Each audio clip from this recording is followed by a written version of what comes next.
Енді келесі биотикалық факторларға өтейік. Қараңыздар. Биотикалық фактордың ішінде қоректік тізбек және қоректік тор деген понятияны қазір өтіп шығамыз.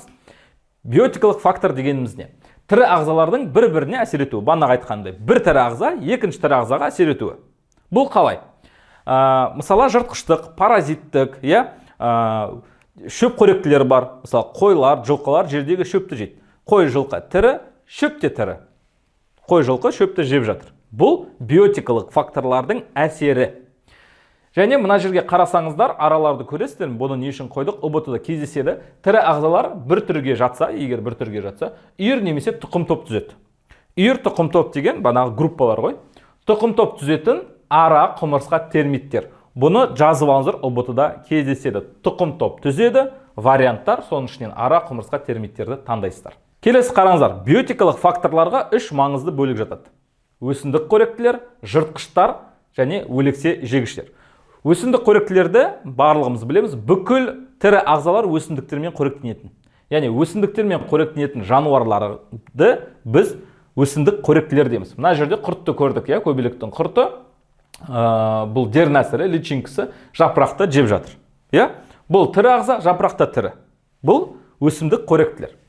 Содан кейін жыртқыштар бар. Немесе ет қоректілер. Олар шөппен қоректенбейді, етпен қоректенеді, басқа тірі ағзамен қоректенеді. Яғни басқа жануармен. Басқа жануарларды қоректенетін жануар. Мысалы, құсты алатын болсақ, осы құртты жеп жатыр. Бұл жыртқыш. Жыртқыштардың көпшілігі қате түсінуі мүмкін, яғни мысалы арыстанды, немесе тигрді, жолбарыс, немесе басқа да қасқырларды жыртқыш деп ойлауы мүмкін. Бірақ жыртқыш деген сөз бір жануар екінші жануармен қоректенсе, бұл жыртқыш. Яғни бұл жерде құс жануар, мынау да жануар. Құс бұл жерде жыртқыш. Және соңғы қатар, соңғы биотикалық фактор бұл өлексе жегіштер, осы слайдтағы соңғысы. Немесе сапрофиттер дейді, басқаша атауы жазып алыңыздар.